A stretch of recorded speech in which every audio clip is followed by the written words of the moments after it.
Hello दोस्तों, YouTube channel पर आपका स्वागत है। आज हम बात कर रहे हैं ईंधन सेल के बारे में। ईंधन सेल का मतलब है फ्यूल सेल। यह एक प्रकार का प्राइमरी सेल होता है, प्राथमिक सेल होता है। इसके अंतर्गत जो रासायनिक ऊर्जा है वह विद्युत ऊर्जा में परिवर्तित होती है।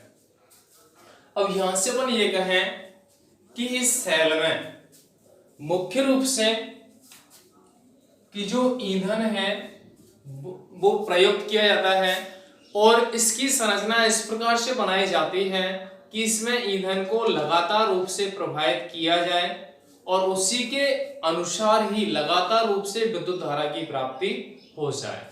तो सर्वप्रथम एक ईंधन सेल के बारे में जो बताया था एक वैज्ञानिक था बेकन। एक सेल के बारे में बताया था, ईंधन सेल के बारे में। उस वैज्ञानिक का नाम क्या था? बेकन। उसी के नाम के आधार पर सेल को क्या कहा जाता है? Bacon cell.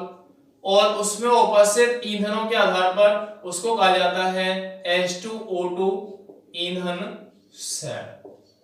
ठीक है। इसके अतिरिक्त जो ईंधन सेल है उसमें oxygen, carbon monoxide, methane, ethanol, इसके अलावा प्रोपेन भी यूज किया जाता है, काम में लिया जाता है। हम पूछ रहे हैं कि ईंधन सेल में हाइड्रोजन मोनोऑक्साइड के अलावा अन्य कौन सा मिश्रण या कौन सा पदार्थ ईंधन के रूप में प्रयुक्त हो सकता है? तो उसके अंतर्गत कार्बन मोनोऑक्साइड भी आता है, मीथेन भी आता है, एथेनॉल भी आता है, प्रोपेन भी आता है। तो ये बहुत सारे ईंधन सेल में प्रयुक्त किए जाते हैं। तो आज हम बात करेंगे हाइड्रोजन ऑक्सीजन ईंधन सेल के बारे में। अब इसकी संरचना अगर हम देखें तो इसकी संरचना इस प्रकार से बनाते हैं।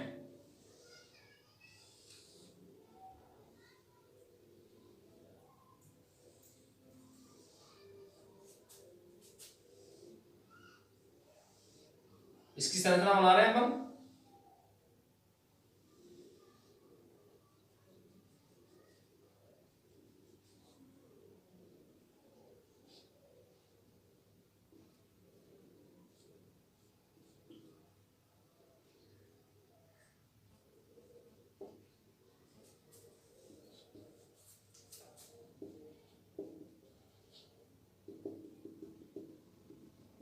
इसमें 3 कंपार्टमेंट होते हैं।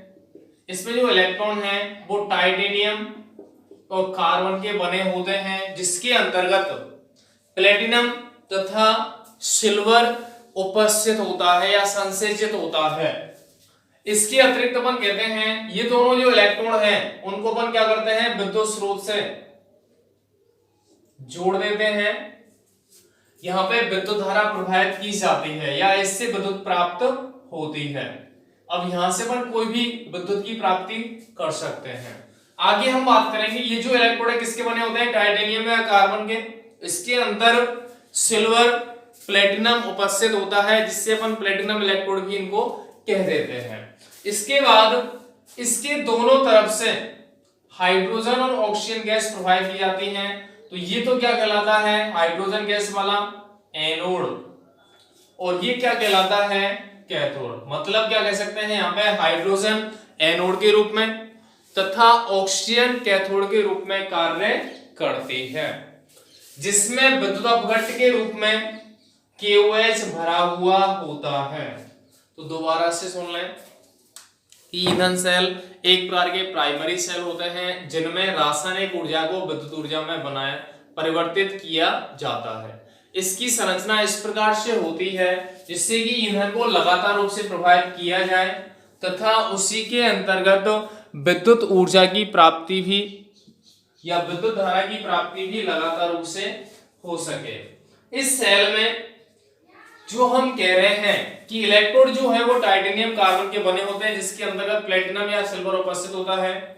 तो यहाँ दोनों ही इलेक्ट्रोड प्लेटिनम इलेक्ट्रोड हैं, जिनमें एक तरफ से ऑक्सीजन गैस प्रवाहित की जाती है कि ऑक्सीजन गैस है जो केवल धातु सतह पर ही क्रिया करती है, तो उसको अपन क्या कहते हैं? Oxygen electrode. कैथोड और एक तरफ से हाइड्रोजन प्रवाहित की जाती है तो उसको अपन क्या कहते हैं, एनोड। इन दोनों इलेक्ट्रोड के मध्य में विद्युत अपघट्ट भरा होता है जो क्या होता है, KOH। ठीक है, अब जब सेल में अभिक्रियाएं होती हैं तो एनोड पर ऑक्सीकरण होता है और कैथोड पर अपक्षय होता है।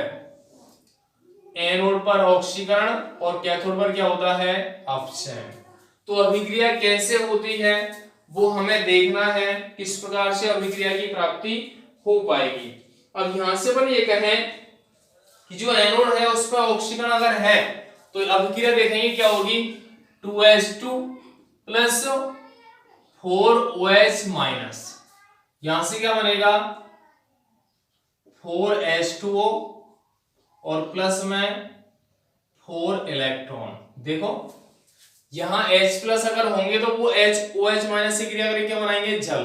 तो H कितने हैं, टोटल 4 हैं, लेकिन सभी उदासीन हैं तो सभी H एक एक इलेक्ट्रॉन त्यागेंगे तो कितने इलेक्ट्रॉन मिलेंगे, यहाँ पे 4। और 4H प्लस 4OH माइनस क्रिया करके क्या बनाएंगे, 4H2O। ठीक है, ये अभिक्रिया किस पे होती है, एनोड पर। अगली स्थिति किसके लिए है, कैथोड पर अभिक्रिया क्या लेंगे। इसके बाद कैथोड पर कौन उपस्थित है, ऑक्सीजन।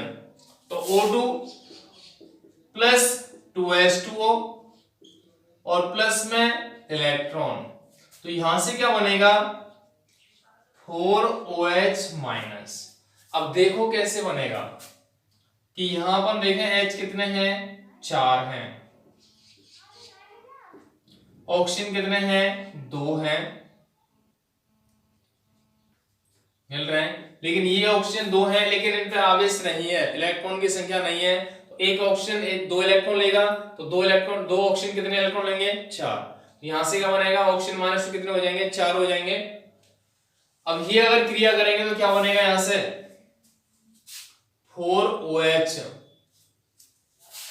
4OH माइनस की यहां पे प्राप्ति हो जाएगी।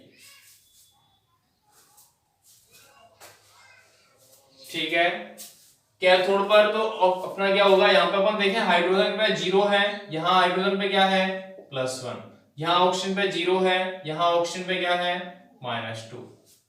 तो यहां से अपन कह सकते हैं आवेश में यहाँ पे तो क्या आ रही है, कमी, यहाँ पे क्या हो रही है, वृद्धि। तो यहाँ ऑक्सीकरण है, यहाँ पे क्या है, अपक्षय। तो सेल अभिक्रिया लिखें अपन, सेल अभिक्रिया, तो दोनों को जोड़ के लिखेंगे तो क्या मिलेगा, 2H2 प्लस O2, दोनों को जोड़ेंगे तो यहां से ये कट कैंसिल हो जाएगा, OH से OH कैंसिल हो जाएगा, इलेक्ट्रॉन से इलेक्ट्रॉन, क्या मिलेगा 2H2O।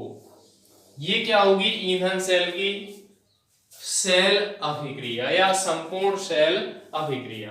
अब हम ये कहें संपूर्ण सेल अभिक्रिया में प्राप्त उत्पाद क्या है, जल है। और जल ये शुद्ध अवस्था में होता है, और शुद्ध अवस्था में होता है तो जल जो है वो शुद्ध अवस्था में तो प्रदूषित है या नहीं है, नहीं है।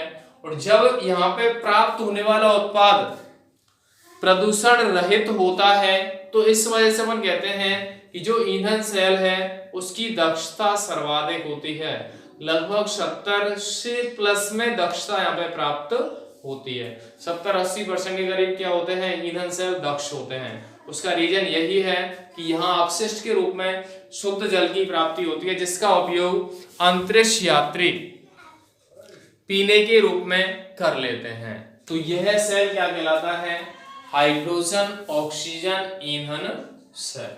तो यहाँ ईंधन सेल अपना कंप्लीट होता है। उसके बाद यहाँ पे अपने सेल पूरी तरह से फिनिश होते हैं। इसके अतिरिक्त एक छोटा सा टॉपिक आगे बचता है, वो होता है संचारण, वो अपन बात करेंगे नेक्स्ट टॉपिक में। धन्यवाद।